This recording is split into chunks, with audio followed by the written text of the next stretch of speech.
నమస్కారం బావగారు, బావున్నారా? ప్రయాణం బాగా జరిగిందా? సంక్రాంతి అంటే 3 రోజుల పండుగ, ఆ మాత్రం కూడా తెలీదా? అమ్మా, ఇక్కడ కనీసం సరిగ్గా ఫ్యాన్ కూడా లేదు. ఎలా ఉంటామమ్మా అసలు ఇక్కడ? వస్తే 3 పూటలు తింటాము, లేదా పస్తులుంటామమ్మా. ఓ, అందుకేనా మీ అమ్మాయిని విష్ణుకిచ్చి పెళ్లి చేశారు? ఏంటి బాబు ఇక్కడున్నారు? ఇది పల్లెటూరు బాబు. పరాయ ఆడవాళ్లతో ఇలా మాట్లాడితే నలుగురు తప్పుగా అనుకుంటారు. ఏదో తప్పక రావాల్సి వచ్చింది. మీ అమ్మాయిని తెచ్చి పెట్టుకున్నందుకు ఇదంతా భరించాల్సి వస్తుంది. గౌరీ విష్ణు ఇద్దరు ఒక 2 రోజులు ఉంటారు. అందరం వెళ్ళిపోతే మీకు కూడా బెంగగా ఉంటుంది కదా. నేను కూడా ఇక్కడే ఉంటాను. పల్లెటూరంటే చాలా ఇష్టం నాకు. మీరా, గౌరీ, విష్ణు ముగ్గురు కూర్చొని ఆలోచిస్తూ ఉన్నారు. దేవుడా, అంతా బాగుంది అనుకుంటుంటే మళ్ళీ ఇప్పుడు ఈ అమ్మాయి ఏం చేస్తుందో అనే భయం మొదలైంది. ఏదేమైనా అమ్మా నాన్నకి మాత్రం ఏమీ తెలియకుండా చూసుకో స్వామి. ఇంకా భరించింది చాలు. ఇంటికి వెళ్ళాక ఏదో ఒకటి తేల్చేయాలి. ఈ మీరాని ఇంటి నుంచి పంపించేయాల్సిందే. మీ మొదటి సంక్రాంతి బాగా చేసుకున్నారు కదా, కానీ మీకు తెలియని విషయం ఏంటంటే ఆ సంక్రాంతే మీ ఆఖరి సంక్రాంతి అని ముగ్గురు లోపల మాట్లాడుకుంటూ ఉన్నారు. ఇంతలో అమ్మా గౌరీ, అల్లుడు గారికి ఇంకా ఆ అమ్మాయికి టిఫిన్ తీసుకొని వెళ్ళమ్మా. అది విని గౌరీ లోపలికి వెళ్ళింది. గౌరీ, వాళ్ళకి టిఫిన్ ఇచ్చేసి నువ్వు తీసుకెళ్లి తిను. అలాగే తిన్న తర్వాత అల్లుడు గారు నువ్వు కలిసి మధ్యాహ్నం భోజనానికి రాధా పిన్ని ఇంటికి వెళ్ళండి. మీరు ఈ 2 రోజులు ఇక్కడే ఉంటున్నారని తెలిసి రమ్మని చెప్పింది పిన్ని. అలాగే అమ్మా, కానీ ఆయన వస్తారో లేదో. ఎందుకు రారమ్మా? వస్తారు. నువ్వు ముందైతే వెళ్ళి టిఫిన్లు ఇవ్వు, చల్లారిపోతున్నాయి. గౌరీ టిఫిన్ తీసుకొచ్చి ఇచ్చేలోపు విష్ణు ఇంకా మీరా కోపంగా ఒకరినొకరు చూస్తూ ఉన్నారు. గౌరీ వాళ్ళకి టిఫిన్లు ఇచ్చి లోపలికి వెళ్ళింది. నీ ఆటలు ఇంకా ఈ 2 రోజులే. తిరిగి అమెరికా వెళ్ళడానికి సిద్ధంగా ఉంది. ఏంటి బెదిరిస్తున్నావా? నా గురించి తెలిసి కూడా ఇలా మాట్లాడుతున్నావంటే టైం వచ్చింది. నేనేంటో చూపించాల్సిన టైం వచ్చేసింది. ఇంతలో గౌరీ కూడా ప్లేట్ తీసుకొని వచ్చి విష్ణు పక్కన కూర్చుంది. వాళ్ళని చూసిన మీరాకి చాలా కోపం వస్తుంది. అప్పుడే పద్మ వచ్చింది. టిఫిన్ బాగుందా అల్లుడు గారు? బాగుంది అత్తయ్య. నీకు నచ్చిందా అమ్మా? Nice aunty, very tasty. కానీ నాకు ఫుల్ అయిపోయింది. మార్నింగ్ ఇంత ఆయిల్ ఫుడ్ తినే అలవాటు లేదు మాకు అని వెళ్లి విష్ణు ప్లేట్ లో మిగిలిన పూరి పెట్టింది. అది చూసి గౌరీ ఇంకా పద్మ షాక్ అయ్యారు.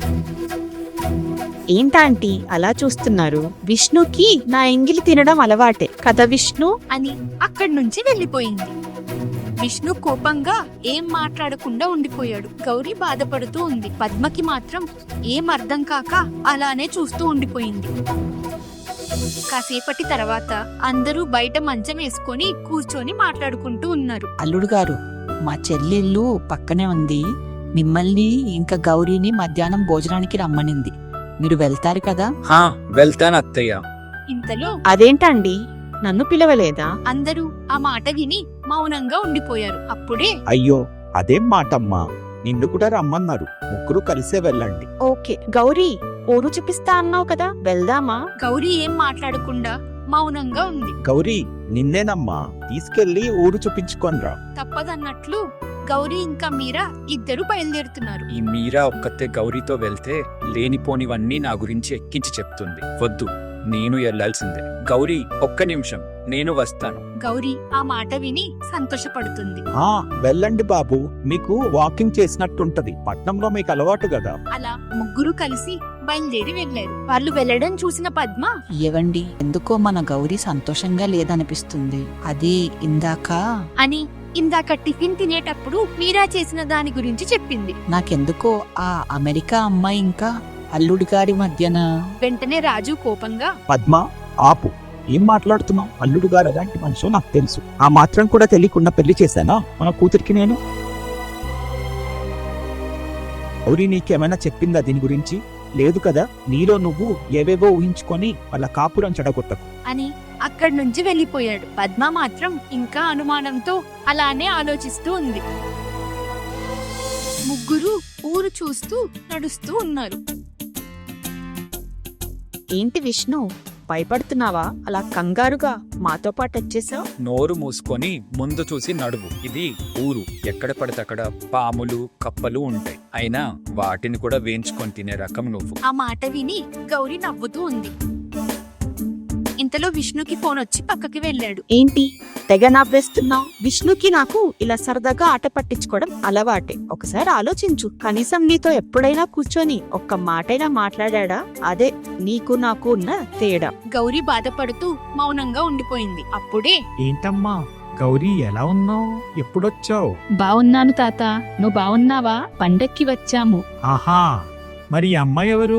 మా ఆడపడుచు వాళ్ళ స్నేహితురాలు. ఇంతలో విష్ణుకి కూడా అని చెప్పబోతుంటే అప్పుడే విష్ణు వచ్చి, నమస్కారం తాతగారు. బావున్నావా బాబు? ఉద్యోగం చేస్తున్నావా? మాకు సొంత బిజినెస్ ఉంది పట్నంలో. ఆహా, మంచి విషయమే. డబ్బులు బానే సంపాదిస్తున్నావన్నమాట. కాస్త ఆ అమ్మాయికి బట్టలు కొనివ్వచ్చు కదా బాబు. సగం సగం తీసుకుంటుంది. అసలే చలికాలం, జలుబు చేస్తుంది. అని అక్కడ నుంచి నవ్వుతూ వెళ్ళిపోయాడు. గౌరీ ఇంకా విష్ణు బాగా నవ్వుకుంటూ ఉన్నారు. మీరా వాళ్ళిద్దరిని చూసి చాలా కోపంగా ఉంది. అంజలి ఇంకా సంధ్య కూర్చొని మాట్లాడుకుంటూ ఉన్నారు. అన్నయ్య మనతో రాకుండా ఆ పల్లెటూరులో ఉన్నాడంటే నమ్మబుద్ధి కావట్లేదమ్మా. ఉండనివ్వు. వాడి తిక్క కుదిరితే కాని వాడికి అర్థం కాదు. వాడు నాలాగా ఆలోచిస్తాడు అనుకున్నా, కాని కాదు. వాడు కూడా మీ నాన్నలాగా తయారవుతున్నాడు. నాన్నతోనే కష్టంగా ఉంది ఇంట్లో, మళ్ళీ అన్నయ్య కూడా అలానే అవుతే ఇంకా మనం ఎలా హ్యాపీగా ఉంటామమ్మా? దీనంతటికి కారణం ఆ గౌరి. ఆవిడ గారు వచ్చినప్పటి నుంచి ఇంట్లో ప్రశాంతత లేకుండా పోయింది. ఎప్పుడూ ఏదో ఒక గొడవ. నిజమే అమ్మా, చూడు ఇల్లంతా ఎంత పీస్ఫుల్ గా ఉందో. కానీ ఈ 2 రోజులే కదా, మళ్ళీ వస్తది కదా అమ్మా తల్లి. రానివ్వు. ఈసారి అత్తంటే ఏంటో చూపిస్తా. పాపమని వదిలేస్తుంటే నెత్తికెక్కి కూర్చుంటుంది అని ఇద్దరూ గౌరీని తిట్టుకుంటూ మాట్లాడుకుంటూ ఉన్నారు. గౌరీ, విష్ణు ఇంకా మీరా కలిసి రాధా ఇంటికి భోజనానికి వెళ్లారు. ఎన్ని రోజులైంది పిన్ని నీ చేతి వంట తిని. అన్ని వంటలు చాలా బాగా కుదిరాయి. నువ్వు ఎప్పుడు చేసినట్టే ఉన్నాయి. ఇంతలో దీన్ని పులిహోర అంటారు కదా? అవునమ్మా, నువ్వు ఎప్పుడు తినలేదా? ఎందుకు తినలేదు? అమెరికాలో ఉన్నప్పుడు విష్ణు చాలా సార్లు చేసి పెట్టాడు నాకు. విష్ణు ఫేవరెట్ ఇది. కానీ మీరు చేసిన దానికంటే విష్ణు చేత్తో చేసింది చాలా టేస్టీగా ఉంటుంది.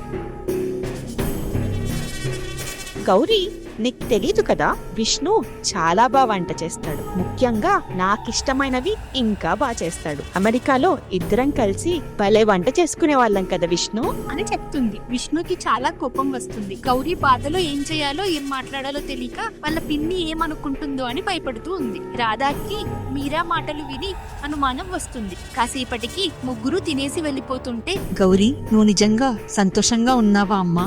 ఆ పిన్ని, అదేంటి అలా అడుగుతున్నావు? నేను చాలా సంతోషంగా ఉన్నాను, వెళ్ళొస్తాను. కంగారుగా అక్కడి నుంచి వెళ్ళిపోయింది. మరుసటి రోజు గౌరీ స్నేహితురాలు దివ్య వస్తుంది.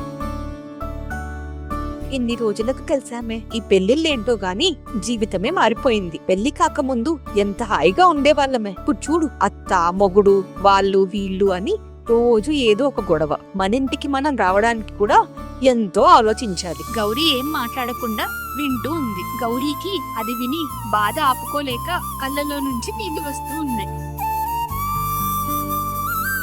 గౌరీ, ఏమైందే? ఎందుకు ఏడుస్తున్నావు? చెప్పవే. గౌరీ జరిగిందంతా దివ్యకి చెప్తుంది. అదంతా విన్న దివ్య, గౌరీ, నా మాట విని విషయం పెద్ద దెబ్బక ముందే దీని గురించి నువ్వు మీ ఆయనతో మాట్లాడు. చేతులు కాలాక ఆకులు ముట్టుకుంటే ఏం ఉపయోగం? మీ ఆయనని నిలదీసే హక్కు నీకుంది. మీ ఇద్దరి మధ్యన మూడో వ్యక్తి రాకూడదు. వస్తున్నారంటే నువ్వు ఏదో ఒకటి చేయాల్సిందే. ఇంకా ఆలోచించింది చాలు, వెంటనే వెళ్ళి మీ ఆయనతో మాట్లాడు.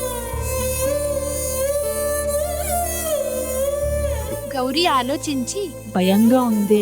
రోజు బాధపడుతూ ఉంటావా, లేదా భయపడినా సరే విషయం తేల్చేస్తావా? ఆలోచించుకో. అయినా మీ ఆయనకి నువ్వు భయపడ్డానికి నువ్వేం తప్పు చేశావు? నీ తప్పు లేనప్పుడు అస్సలు భయపడకు. వెళ్ళు. గౌరీ ఆ మాటలు విని ఆలోచిస్తూ ఇంటికి బయలుదేరింది. రాధా పద్మతో మాట్లాడడానికి వచ్చింది. గౌరీ, చిన్నపిల్ల అక్క, నువ్వే చెప్పాలి. ఏమైంది రాధా? ఆ అమెరికా అమ్మాయి విషయంలో నాకేదో అనుమానంగా ఉంది. నిన్న ఇంటికి వచ్చినప్పుడు ఆ అమ్మాయి ప్రవర్తన సరిగ్గా లేదు. అల్లుడికి ఆ అమ్మాయికి ఏదో గతం ఉన్నట్లుంది. గౌరీని అడిగితే మాట దాటేసి వచ్చేసింది. పద్మ ఆలోచిస్తూ అదేం లేదు, వాళ్ళు సిటీలో పుట్టి పెరిగిన వాళ్ళు కదా, అలానే ఉంటారు. నువ్వు ఎక్కువ ఆలోచిస్తున్నావు. సరే అక్క, నేనెక్కువ ఆలోచిస్తున్నానేమో. ఎంతైనా ఇది మీ ఇంటి విషయం, నేను తలదూర్చాలనుకోవట్లేదు. కానీ గౌరీ నిజంగా సంతోషంగా ఉందా లేదా అని ఒకసారి ఆలోచించండి. గౌరీ మీద ప్రేమతో ఇదంతా చెప్పడానికి వచ్చాను. నేను ఇంక వెళ్తానక్క అనేసి వెళ్ళిపోయింది. పద్మ అలానే ఆలోచిస్తూ ఉండిపోయింది. రాత్రి అయింది. విష్ణు బయట మంచంలో కూర్చొని ఉన్నాడు. అప్పుడే గౌరీ మొహమాటంగా భయపడుతూ వచ్చింది. ఏవండి, చెప్పు. మీకు మీరాకి మధ్యలో ఏముంది? అసలు ఆ అమ్మాయి ఎందుకు ఇలా చేస్తుంది? అన్నిటికీ సమయం సందర్భం ఉంటుంది.